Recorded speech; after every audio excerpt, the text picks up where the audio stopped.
The bridge of the Velkari flagship Eternal Dominance was quiet except for the soft beeping of instruments.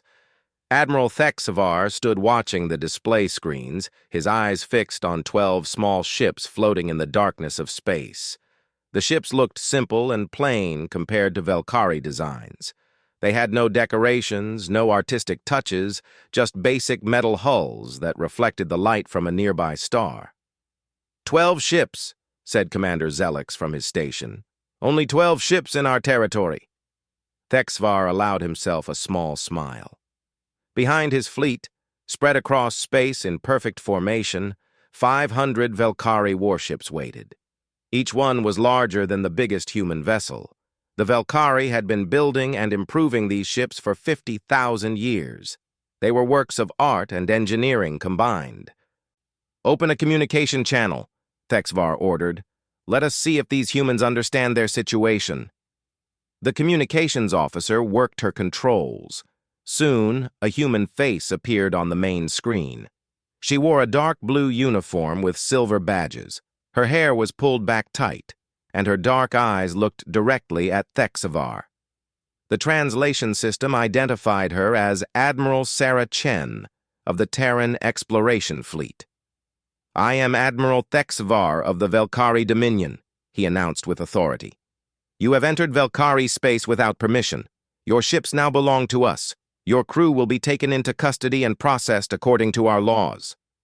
Admiral Chen tilted her head slightly. Thexvar saw something strange cross her face. It looked almost like she was trying not to laugh. "Admiral Thexvar," Chen said in a calm voice. "We did not know this area was claimed territory. Our maps showed this sector as empty. We apologize for entering your space." "Apologies are not enough," Thexvar declared. "You will surrender your vessels immediately. You will prepare to be boarded. If you resist, we will destroy you. The choice is yours." There was a pause. Admiral Chen looked at something outside the view of the camera. Thexvar heard what sounded like someone laughing in the background. When Chen looked back at him, she seemed to be fighting to keep a straight face. "Admiral, are you challenging us to a military engagement?" Chen asked. Thexvar felt confused by the question. "I am ordering your surrender. If you refuse, we will attack. I have 500 warships. You have 12 small vessels. You cannot win." "Right, I understand," Chen continued. "But you are specifically saying that if we do not surrender, you will fight us in battle?" "Obviously," Thexvar replied, his patience running thin. "Do you not understand your situation? We have overwhelming force. This is not a fair fight." That strange look crossed Chen's face again, stronger this time. She bit her lip hard. Behind her, another officer in a Terran uniform turned away from his station, his shoulders shaking. "Admiral, please give me a moment," Chen said. "I need to discuss this with my officers. This is an important decision." The sound from the human side went silent, but Thexavar could still see them. Admiral Chen turned to talk with her crew. They were all talking excitedly, making gestures at their screens. One officer seemed to be laughing so hard he had to sit down. Another was typing on a tablet while smiling widely. "What are they doing?" asked Commander Zelix. "I do not know," Thexavar admitted, "but they do not look scared." After 3 minutes, Admiral Chen turned back to the screen. Her face was now serious and professional, though Thexavar noticed she kept swallowing as if holding something back. "Admiral Thexavar," Chen began, "we accept your challenge. However, we request 24 hours to prepare our ships and crew. This is standard procedure in human military operations." Thexavar almost laughed out loud. These newcomers actually thought they needed preparation time, as if it would help them against such impossible odds. "Your request is granted," Thexavar said generously. "You have 24 hours. Use that time wisely. Perhaps you will come to your senses and surrender. When the time is up, if you have not given up, we will show you why the Velkari Dominion has ruled this region for thousands of years." "Understood," Chen replied. "We will be ready. Chen out. The communication ended. Thexvar sat back in his command chair, feeling satisfied. He had been generous, giving them time to think about their fate. Maybe they would realize how hopeless their situation was. "Admiral," said the intelligence officer, "we are detecting activity from the human vessels." "What kind of activity?" "They are launching small craft and putting objects into space. Our sensors show cargo containers, scientific equipment, and what looks like civilian communication devices." Thexvar frowned. "Are they abandoning their ships?" "No, sir. All crew members are still on board. They are just putting things out into space, scattered over a wide area." "Let them waste their time," Thexvar decided. "Watch what they do, but do not interfere. I want complete records of their actions. Future Velkari military students will study this as an example of what happens when ignorance meets pride." As the hours passed, the Velkari fleet stayed in position, watching everything the human vessels did. The Terran ships were very busy. They launched dozens of small objects into space, moved between different positions, and seemed to be running many training exercises with their crews. The intelligence team worked hard, trying to understand what the humans were doing. They listened to some communications between the human ships, and what they heard only confused them more. "Beta Squadron, make sure those packages are placed according to Chen's specifications. And remember, spread them out as much as possible." "Confirmed. Hey, what do you think? How long will this fight last?" "I am betting 40 minutes. "You are too optimistic. I say 1 hour. They have many ships, even if they do not know how to use them properly." 20 credits says someone on their side figures it out before the end. "You are on." The translation system had trouble with some of the human expressions, but the meaning was clear. The humans were relaxed and joking. They were making bets on the battle as if it were some kind of game. "They must be insane," Commander Zellick said after listening to the recordings. "No reasonable species would face destruction with such casual behavior." Thexvar was not so sure. He had fought in 3 campaigns during his long career. All had been against species that recognized Velkari superiority and gave up quickly. But something about the humans bothered him. It was not their technology, which seemed ordinary. It was not their numbers, which were pathetically small. It was their confidence. According to intelligence reports, humans had only been in space for 200 years. They were newcomers to space travel, barely worth noticing. Yet they acted like experienced warriors, like beings who had seen real fighting and survived. As the 24-hour deadline approached, Thexvar reviewed his battle plans one final time. The Velkari strategy was simple and had worked well for thousands of years. Advance in formation, concentrate firepower through coordinated attacks, close in to capture vessels intact. It was elegant, efficient, and had never failed. "All ships report ready," Commander Zellick announced. "The humans have finished their preparations as well. They are waiting at the designated coordinates." "Very well," Thexvar said. "Open a final channel to the human commander. Give them one last chance to surrender." Admiral Chen's face appeared on screen again. She looked calm and perhaps even eager. "Admiral Chen," Thexvar said formally, "this is your final opportunity to avoid bloodshed. Surrender now, and I promise your crew will be treated fairly under Velkari law." Chen smiled. It was not a nervous smile or a desperate one. It was the smile of someone who knew something you did not. "Admiral Thexvar," she replied, "we appreciate the offer, but we must decline. We are ready when you are." Thexvar nodded slowly. "So be it. I hope your deaths are quick." "Same to you," Chen said cheerfully. "See you soon." The channel closed. Thexvar took a deep breath and gave the order he had known he would give from the start. "All ships advance. Weapons ready. Let us show these humans the price of challenging the Velkari Dominion." The armada began to move. 500 warships advancing in perfect formation toward 12 human vessels that waited in the darkness like predators waiting for prey. The Velkari armada moved through space with beautiful precision. Each ship stayed in exact position, creating patterns that looked almost artistic. Admiral Thexvar watched from his command chair as the distance to the human fleet slowly decreased. "Time until we reach maximum weapon range, 18 minutes, reported the tactical officer. Thexvar nodded. Everything was going according to plan. The Velkari would close to their preferred fighting distance, fire coordinated volleys of energy beams and plasma missiles, and overwhelm the primitive human defenses through sheer firepower. After the human vessels were disabled, boarding parties would capture the ships and take the survivors prisoner. "Admiral," said the intelligence officer, "we have finished analyzing the objects the humans placed in space. Report. They appear to be exactly what our scans showed. Cargo containers, communication devices, scientific instruments. Nothing that shows as weapons or defensive systems. Some do not even have power sources." Commander Zelix made a dismissive gesture. "Garbage. They are filling space with their trash, trying to confuse our sensors."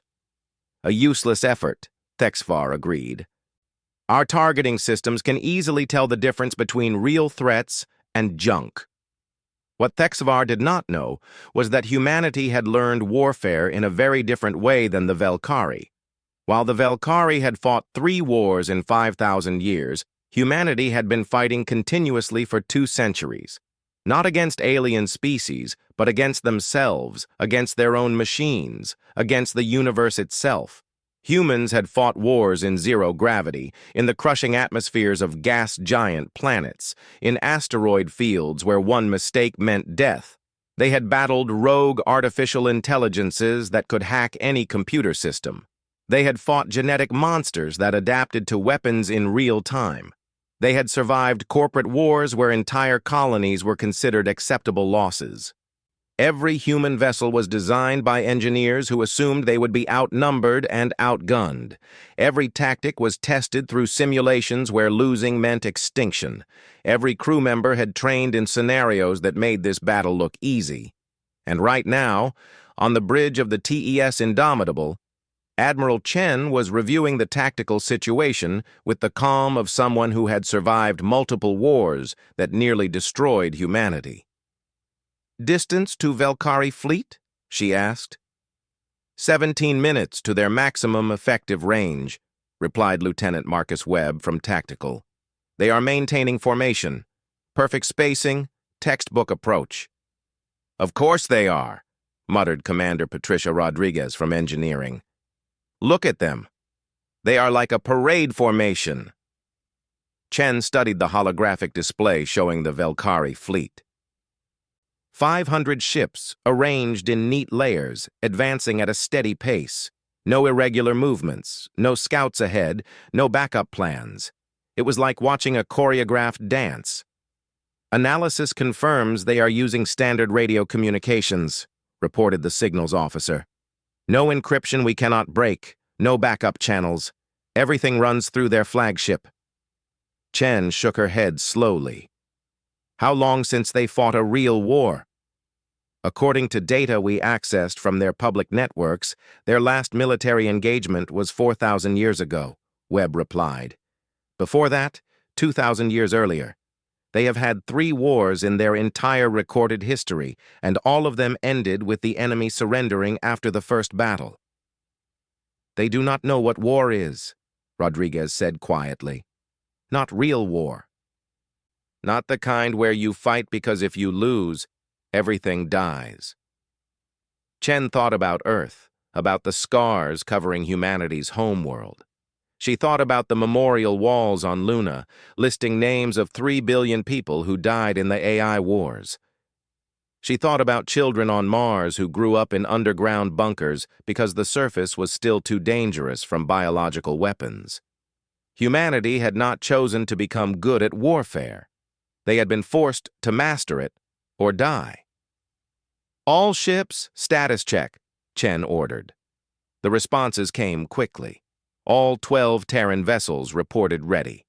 The Indomitable, Relentless, Defiant, and 9 others, each crewed by veterans who had seen things the Velkari could not imagine. Packages are in position, Webb reported. All autonomous units are in standby mode. Kinetic missiles are locked on designated targets. Electronic warfare suite is ready. Chen allowed herself a small smile. The Velkari had dismissed the debris as harmless junk. They had no idea that scattered among those innocent-looking containers were hunter-killer drones with artificial intelligence designed to operate when all communications were jammed. They did not realize that several scientific instruments were actually hacking devices that could break into their computer systems. And they certainly had not detected the missiles that had been quietly moving into position for the past 20 hours. 15 minutes to their engagement range, Webb announced. Begin electronic warfare operations, Chen ordered. Low intensity at first. I want to see how they respond. The human vessels came alive with electronic countermeasures. It started subtly. Random noise appeared in Velkari communication channels. Minor glitches appeared in their sensor displays. Nothing obvious, just enough to test their systems. On the Eternal Dominance, Commander Zel-Ix frowned at his displays. We are experiencing some interference, probably radiation from the nearby star. Compensate and continue, Thexvar ordered. The Velkari had no idea that human systems were already mapping their entire network, identifying critical points, cataloging every communication frequency, and preparing to turn the Velkari fleet's own technology against them. They are not adapting, noted the signals officer on the Indomitable. They are just increasing signal strength, no frequency changes, no backup protocols. Why would they? Chen replied. They have probably never faced an enemy capable of electronic warfare. Keep testing. I want complete network mapping before we engage. As the minutes passed, the two fleets drew closer.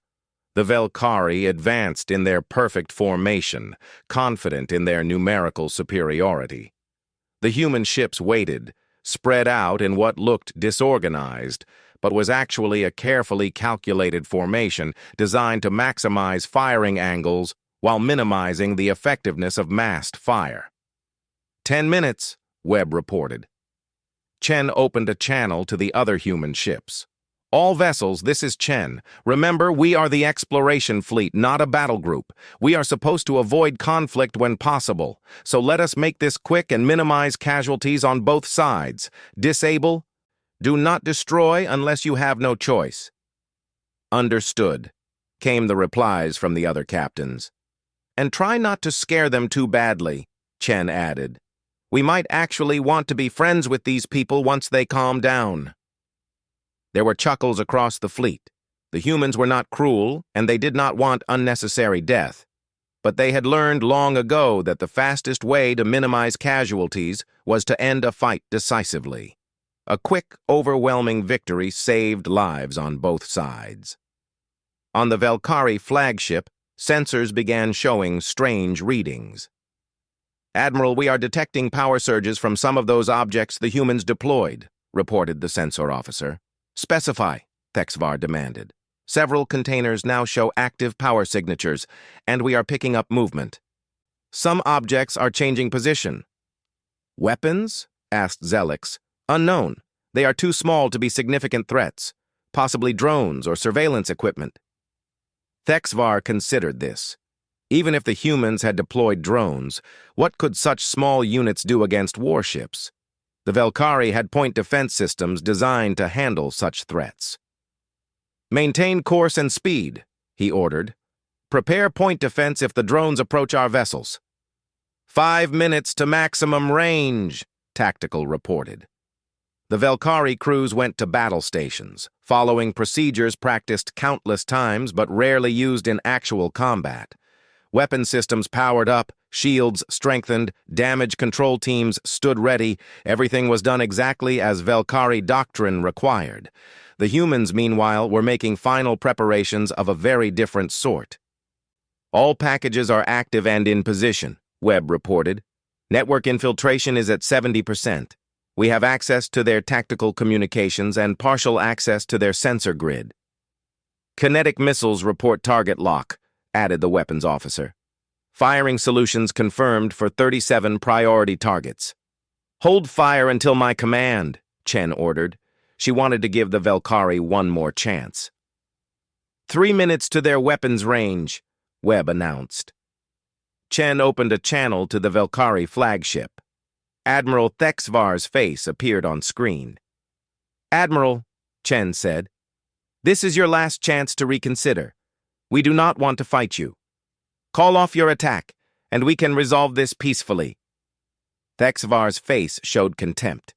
Your concern is noted, but misplaced. Surrender now, and I will show mercy to your crews.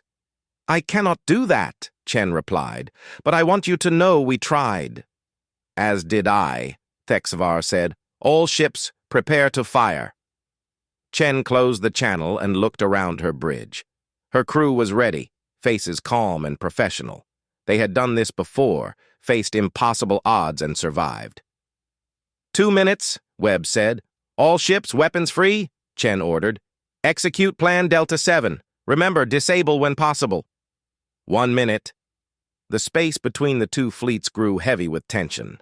The Velkari advanced, confident in their superiority. The humans waited, ready to strike. 30 seconds. 20. 10. On the Velkari flagship, Admiral Thexvar raised his hand, ready to give the order to fire. And then everything went wrong at once. The Velkari weapon systems activated exactly on schedule. Particle beam weapons charged to full power as targeting computers locked onto the nearest human vessels. Admiral Thexvar's hand came down in the signal to fire, and for a brief moment, the forward ships of the Velkari fleet blazed with coordinated energy fire. Then chaos erupted. Every display on the Eternal Dominance simultaneously flickered, died, and came back showing nonsense. The main view screen displayed what looked like a Velkari entertainment program. The tactical display showed their own ships as enemy targets. The communication system began playing human music at ear-splitting volume. "What is happening?" Thexvar shouted over the noise. "Systems compromised," yelled the technical officer. "We are locked out of primary controls. Targeting computers show false data. Communications are completely jammed." Throughout the Velkari fleet, 500 warships suddenly found themselves blind, deaf, and confused. Their advanced sensors showed phantom targets everywhere, their communication channels filled with static, false orders, and what sounded like human laughter. Ships could not coordinate with each other, could not confirm targets, could not even verify their own fleet positions. And that was when the real attack began. The debris the humans had scattered across space suddenly came alive. Hundreds of small objects that had appeared as harmless cargo containers split open, revealing hunter-killer drones that had been waiting in standby mode. Each drone was no larger than a human torso, but they moved with deadly grace, their systems designed by people who had fought rogue artificial intelligences. The drones did not follow predictable patterns. They could not be anticipated. Each one operated independently, making decisions based on complex calculations that included randomness and opportunistic aggression. They swarmed toward the Velkari fleet like mechanical sharks. The Velkari point defense systems tried to respond, but they were designed to track predictable paths. The drones twisted, spun, used each other as cover, and exploited every tiny delay in sensor response. They attached themselves to Velkari hulls and began burning through armor with focused plasma cutters, targeting sensor arrays, weapon systems, and engines. "Point defense is ineffective," reported the tactical officer on the Eternal Dominance. "The drones are too small and too unpredictable." But the drones were just the opening move. 3 Velkari heavy cruisers positioned at the front of the formation exploded simultaneously, not from visible weapon fire, but from impacts that happened faster than sensors could track.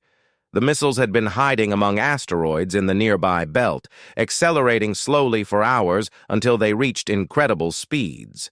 When they struck, the kinetic energy converted matter to plasma. The Velkari fleet recoiled in confusion. Ships tried to fall back into defensive positions, but without proper communications, the movement became chaos. Vessels collided with each other as they maneuvered blindly, their perfect formations dissolving into a confused mass. And then the human ships attacked. If the Velkari expected another traditional advance, they were shocked. The 12 Terran vessels scattered in 12 different directions, each moving independently with no apparent coordination. They accelerated hard, using gravity from nearby planetoids, executing maneuvers that pushed their crews to the limits of what humans could endure. The TES Indomitable dove below the Velkari formation, its point defense systems destroying drones while its main weapons fired on the move. But these were not the clean particle beams the Velkari used. The humans employed a chaotic mix: railguns firing solid slugs, missiles that could change targets mid-flight, lasers that pulsed at random intervals, and weapons the Velkari could not identify. On the bridge of the Eternal Dominance, Thexvar struggled to understand what was happening. His fleet outnumbered the enemy 40-1, but the tactical display, when it worked at all, showed Velkari ships damaged or destroyed, while the humans seemed to be everywhere at once. "Get me communications," he demanded. "Working on it, sir," the signals officer replied, hands flying across her console. "Whatever they are using to jam us adapts. Every time I find a clear frequency, it shifts to block it." A Velkari destroyer suddenly appeared on the main view screen, close enough to see details. Then a human ship, the TES Defiant, flashed past at impossible speed. As it passed, it launched what looked like a simple metal rod. The rod struck the destroyer's engineering section, and the kinetic energy tore the ship in half. "How are they moving so fast?" Zelix asked, fear clear in his voice. The answer was simple. Humans built their ships to handle extreme maneuvers because they had learned to fight in environments where physics itself was trying to kill you. The crews trained in high gravity. They used drugs to enhance their ability to withstand acceleration. They accepted that aggressive maneuvering would injure crew members, because the alternative was death.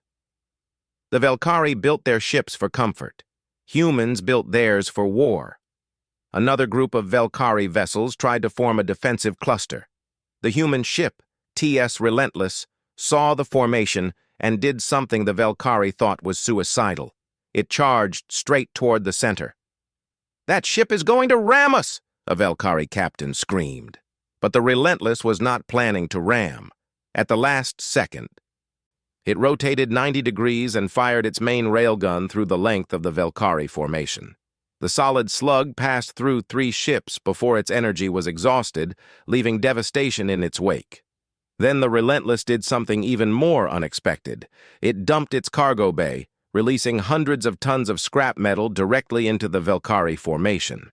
At the speeds involved, that scrap became a devastating cloud of shrapnel that ripped through shields designed to stop energy weapons but not solid matter moving at orbital speeds. "They are using garbage as weapons," someone shouted on the Velkari command channel. On the Indomitable, Lieutenant Webb could not help but laugh. "Everything is a weapon if you are creative enough." Admiral Chen was less amused. "Status report. I want minimal casualties. Not a massacre." "The Velkari are breaking formation," Webb reported. "Estimate 200 ships damaged or destroyed. The rest are trying to retreat, but they are getting in each other's way." "Cease fire on disabled vessels," Chen ordered. "Focus on moving them away from the combat zone. I do not want any more deaths than necessary." But the Velkari did not understand they were being shown mercy. From their perspective, they were being hunted by demons. The human ships appeared and disappeared, struck from impossible angles, and used tactics that violated every principle of civilized warfare. A Velkari battleship tried to target the TES Indomitable with its main plasma cannon. The targeting computer locked on, calculated the firing solution, and released a devastating blast of superheated matter. But by the time the plasma reached where the Indomitable had been, the human ship was gone, having jumped 3,000 kilometers away using its faster-than-light drive. The Velkari had FTL technology, but they never considered using it in combat. It was for traveling between stars, not for battle maneuvering. The idea seemed dangerous and impractical. Humans had learned it was dangerous and impractical during earlier wars, and they had decided to do it anyway because it worked. Admiral Thexvar finally managed to establish short-range communication with some surviving ships. What he saw horrified him. The proud Velkari armada was in ruins. Ships drifted with dead power cores. Debris fields marked where vessels had been destroyed. The survivors were scattered, disorganized, desperately trying to retreat. "How?" he whispered. "How is this possible?" One of his captains replied, her voice shaking. "They do not fight like anyone we have ever encountered. There are no rules, no patterns. They are savage." But that was not quite right. The humans were not savage. They were efficient. Every tactic had been developed for maximum effectiveness with minimum waste. The chaos was calculated, the aggression controlled, and beneath the apparent madness was coordination the Velkari could not perceive. The human ships communicated through channels that could not be jammed. Their computer systems shared data instantly, building a complete picture of the battlefield. They had trained together in simulations that made this battle look gentle. "Admiral," Commander Zelix said quietly, "we need to withdraw. We cannot win this." Thexvar wanted to argue, wanted to find some way to salvage this disaster, but he was a military officer, not a fool. He could see the truth. "Send surrender signal," he said. "All frequencies. Request ceasefire." The communication was chaotic, sent on dozens of frequencies because they could not be sure which ones were not jammed. But eventually, a message got through. Admiral Chen saw the surrender request and immediately opened a channel. "All ships, cease fire. I repeat, cease fire. They are surrendering." The sudden silence was deafening. The battlefield hung in eerie quiet, broken only by the hiss of atmosphere venting from damaged Velkari ships and the occasional crackle of dying power systems. The human vessels held their positions, weapons powered down, but still tracking potential threats. They had learned long ago that surrender could be a trick. Admiral Chen watched her tactical display, counting the cost. Of 500 Velkari ships, 193 were destroyed or completely disabled. Another 200 showed significant damage. The remaining vessels were trying to form a defensive cluster, though their disorganized state showed they had no real plan. The Terran fleet had suffered minor damage to 3 vessels, and the TES Defiant had 2 injured crew members from extreme maneuvering. By human standards, this was a nearly bloodless victory. By Velkari standards, it was catastrophe. "Incoming communication from the Velkari flagship," reported the signals officer. "Admiral Thexvar requesting direct dialogue." "Put him through," Chen ordered, making sure her expression was calm and professional. Admiral Thexvar's face appeared on screen. Chen had to suppress a reaction. The Velkari commander looked like he had aged decades in the past hour. His face was dull, his posture slumped, and his eyes held the hollow look of someone whose entire world view had shattered. "Admiral Chen," Thexvar said, voice barely above a whisper, "the Velkari fleet requests ceasefire. We acknowledge defeat." "Ceasefire granted," Chen replied immediately. "We have no desire to continue. Our weapons are powered down, and we are prepared to discuss terms." Thexvar was silent for a long moment, clearly struggling. Finally he spoke. "I do not understand. How did you... We outnumbered you 40-1. Our technology is refined across 50,000 years. We had every advantage. How did 12 ships destroy our finest fleet?" Chen considered her response carefully. The truth might sound insulting, but dishonesty would be worse. Admiral, may I ask you a question first? When was the last time the Velkari fought a war? A real war where your survival was threatened? Thexvar seemed confused. The Third Consolidation War ended 4,000 years ago. Before that, the Second Consolidation was 6,000 years prior. Our empire has been stable and peaceful for most of our history. 3 wars in 50,000 years, Chen said softly. Admiral, humanity has been in space for 200 years. In that time, we have fought 17 major wars and approximately 200 smaller conflicts. We have not had peace for more than a decade at any point in our spacefaring history. But why? Thexvar asked. Why would you fight so much? Not by choice, Chen replied. We fought civil wars over beliefs, resources, and government. We fought corporate conflicts when private armies became powerful. We battled rogue artificial intelligences that tried to kill us all. We survived biological weapons that turned entire planets into death worlds. We fought each other because we could not stop, and we fought other threats because the alternative was extinction. She paused, then continued. Every human ship is designed by engineers who assume they will be outnumbered and outgunned. Every tactic we use has been refined through simulations where failure meant everyone dies.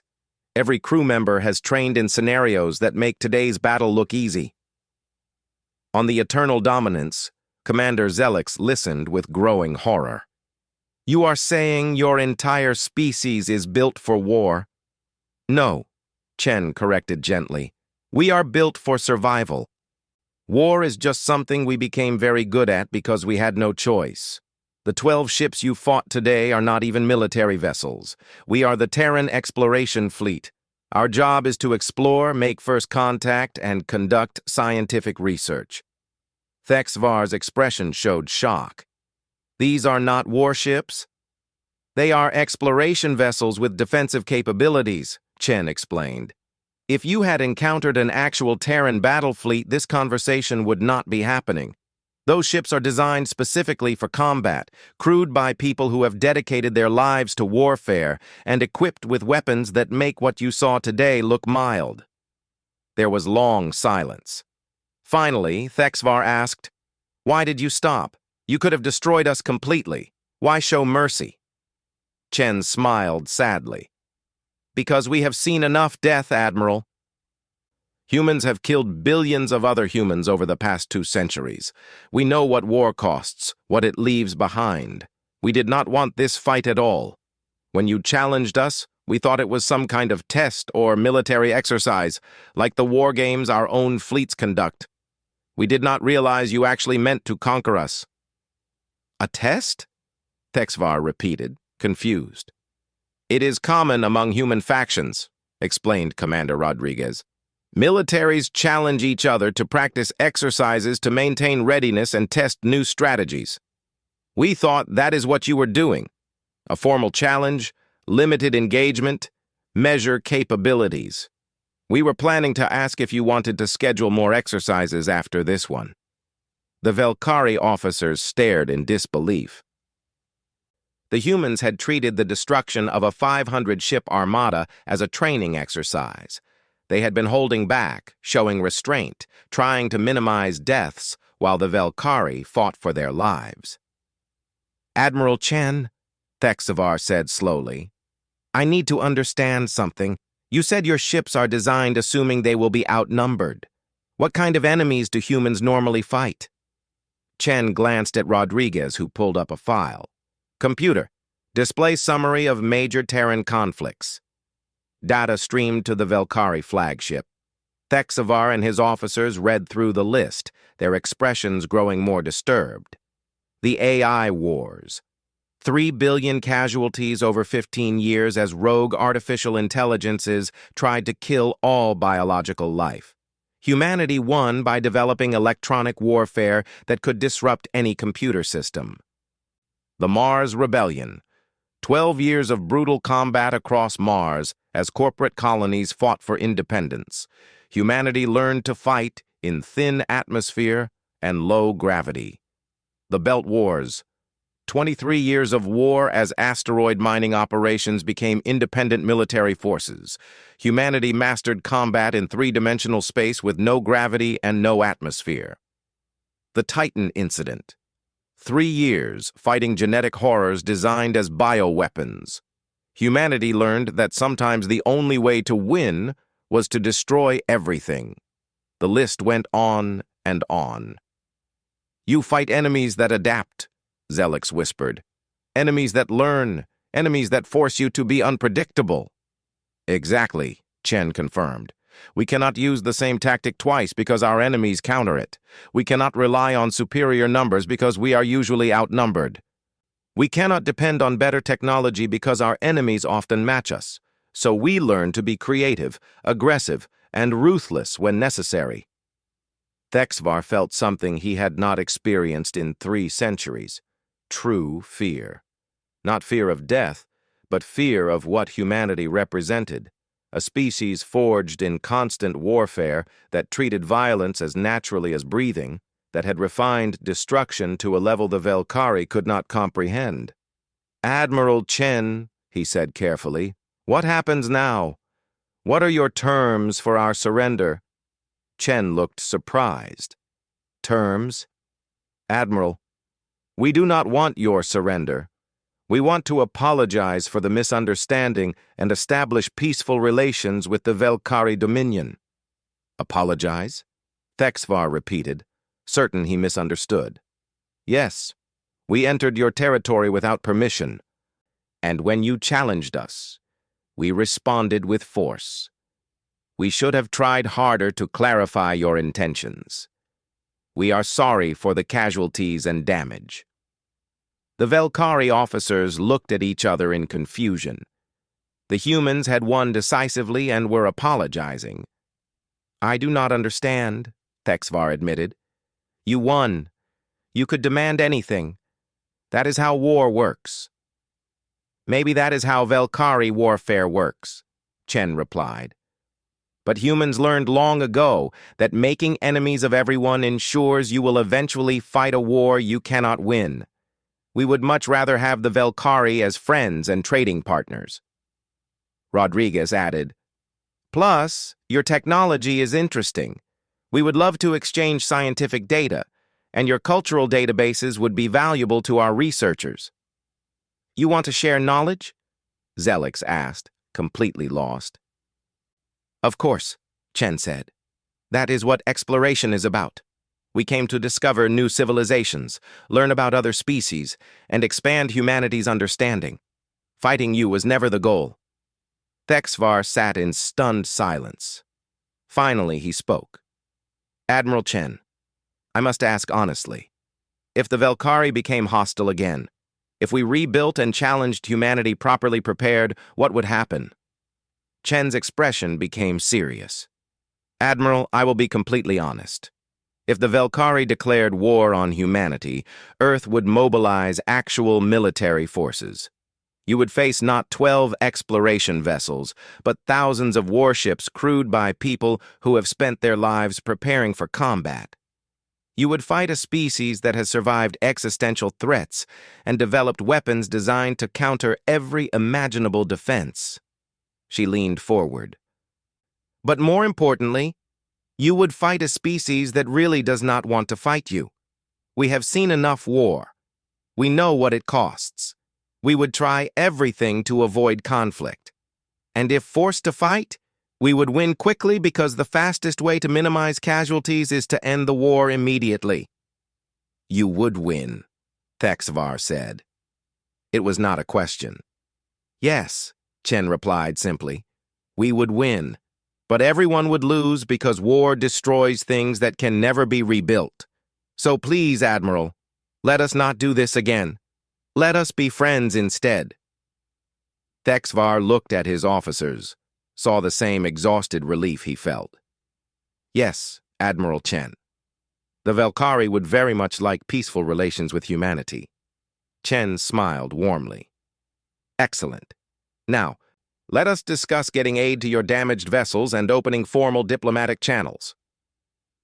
The emergency session of the Velkari Dominion Council met in the Grand Chamber on Velkara Prime, a space so vast that representatives from 3,000 member systems appeared as tiny figures on floating platforms.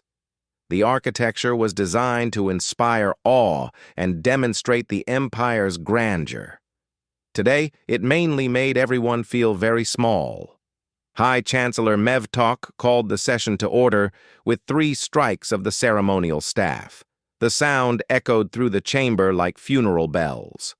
"Honored representatives," Mevtok began, "we have received Admiral Thexvar's full report on the incident at Sector 479. The Admiral will present his findings." Thexvar stepped onto the central platform, and it rose until he was visible to all. He looked like he had aged a century since the battle. "Honored Council," he began, voice steady despite obvious distress. 10 days ago, the Velkari suffered the worst military defeat in our recorded history. A fleet of 500 warships engaged 12 human vessels.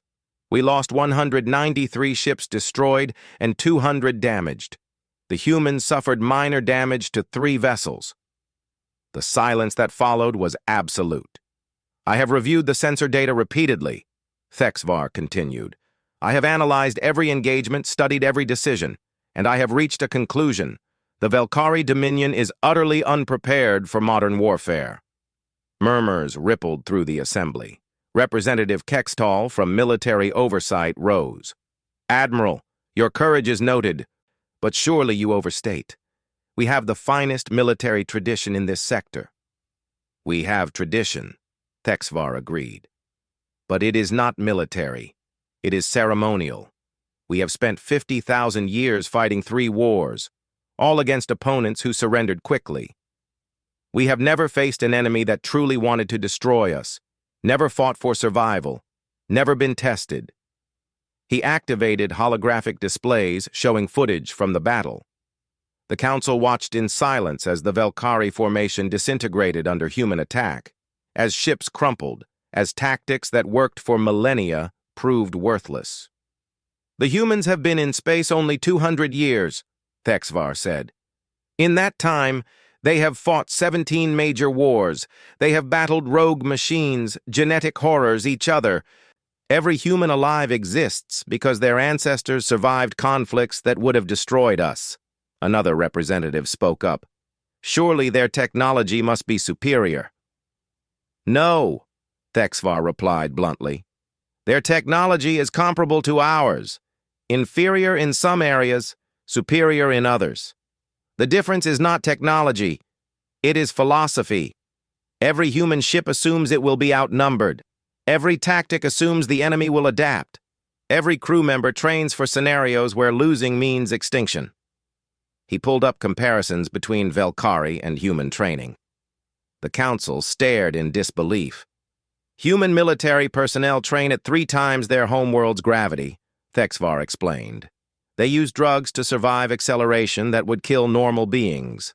They practice combat in every environment from vacuum to gas giant atmospheres. And these were not military vessels. These were explorers." "What would have happened against their actual military?" asked Chancellor Mevtok quietly. Thexvar met his eyes. "We would all be dead. Admiral Chen was clear on that, and I believe her." The council chamber erupted. Representatives shouted questions, made demands, argued. Mevtok struck the staff repeatedly until order returned. "Admiral Thexvar," the Chancellor said, "what is your recommendation?" "Peace," Thexvar replied immediately. "Immediate, unconditional, permanent peace with humanity. We establish diplomatic relations, open trade, share technology, and ensure they never see us as enemies." "You say we should surrender?" demanded Kextal. "I say we should befriend them," Thexvar corrected, "before someone else does. Before we find ourselves on the wrong side of a war, we cannot win." Over the next hours, the council debated. Some wanted military expansion to match human capabilities. Others proposed isolation, avoiding contact entirely. A few suggested preemptive strikes, though these were quickly dismissed by those who had watched the battle footage. Finally, Chancellor Mevtok called for a vote. The resolution was simple: establish formal diplomatic relations, designate human territories as sovereign, and open negotiations for exchange. The vote was nearly unanimous. 3 weeks later, the first Velkari diplomatic vessel approached Earth. Ambassador Relthas studied the blue-white planet through the viewscreen with fascination and terror. She had read everything about humanity. The humans designated an orbital station for the meeting. As her ship docked, Relthas took deep breaths, preparing for whatever might come. She was met by a human woman in formal dress, hair graying, smile lines around her eyes. Ambassador Relthas, I am Secretary of State Catherine Martinez. Welcome to Earth. The warmth in Martinez's voice caught Relthas off guard. This was the species that destroyed a fleet? They seemed so friendly. Over following days, Relthas participated in negotiations establishing trade agreements, scientific exchanges, and cultural programs. The humans were professional, courteous, genuinely excited about meeting another spacefaring species. On the 4th day, Martinez invited Relthas to dinner in the station's observation lounge. As they ate, the human asked, "Ambassador, you seem surprised. What is on your mind?" Relthas chose words carefully. Secretary Martinez, I have read the battle reports. I know what humans are capable of. But here, you are kind, peaceful, reasonable. I do not understand how both can be true. Martinez looked at Earth, expression sad. Come here, Ambassador. Let me show you something. She displayed images of Earth's surface. Relthas looked closer and saw scars. Vast sections still recovering from wars, parts glowing with residual radiation, Mars marked with weapon craters. We remember what war costs, Martinez said softly. Every human had ancestors who died in conflicts that nearly destroyed us. We know what it is like to lose everything. That is why we fight so well when we must, and why we pursue peace so earnestly when we can. She turned to Relthas. We do not want to be warriors, Ambassador. We want to be explorers, scientists, artists, diplomats. We want to build instead of destroying. But we learned that sometimes the only way to protect what you love is to be very good at violence. So we became good at it. Good enough that we hope we never have to use it again. Relthas felt understanding shift. You fight well because you hate fighting. Exactly, Martinez replied. Species that love war destroy themselves. Species that survive are good at war but choose peace whenever possible. Back on the TES Indomitable, Admiral Chen reviewed diplomatic reports when Lieutenant Webb approached. Admiral, incoming message from Admiral Thexvar. Personal channel. Chen accepted the call. Thexvar's face appeared. Admiral Chen, the Velkari said, I wanted to thank you personally for your restraint. My analysts estimate you could have destroyed our fleet in half the time. Chen smiled. We took time because we were trying not to kill people, Admiral. War is easy. Winning while minimizing casualties is hard. I have been reviewing human military history, Thexvar said. You have a saying, if you want peace, prepare for war. An old Earth saying, yes. Humans take it to extremes, Thexvar observed. But I understand why. You prepare so thoroughly for war that enemies choose peace instead. That is the idea, Chen agreed. Though it does not always work. Thexvar was quiet. Admiral, what did you think when you saw our fleet? 500 ships against 12? Chen laughed. Honestly, my first thought was that seemed excessive for a training exercise. My second was calculating how to disable ships with minimal casualties. My third was hoping this would not damage future relations because your species has fascinating culture I wanted to study. You were never afraid? Fear? Chen considered. No. Concerned, yes. Worried about my crew, absolutely. But afraid? Admiral, I fought in the Mars Rebellion. I survived the Belt Wars.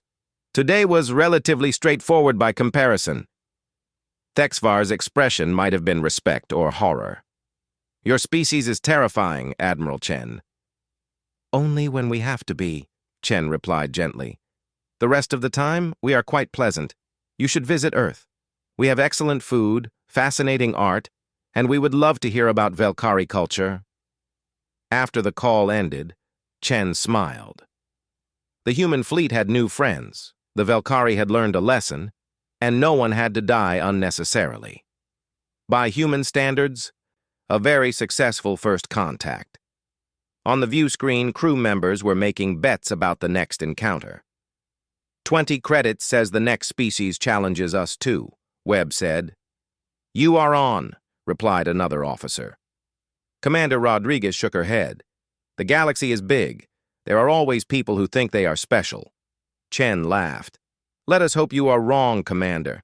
I would like one first contact that does not involve blowing up somebody's fleet. The TES Indomitable and its sister ships turned toward their next destination, carrying humanity into the wider galaxy. Behind them, the Velkari began rethinking everything they knew about warfare and peace. And in the Grand Council Chamber on Velkara Prime, a new motto was inscribed, Never mistake kindness for weakness, or peace for helplessness. It was a lesson the galaxy would learn, one species at a time. Retry.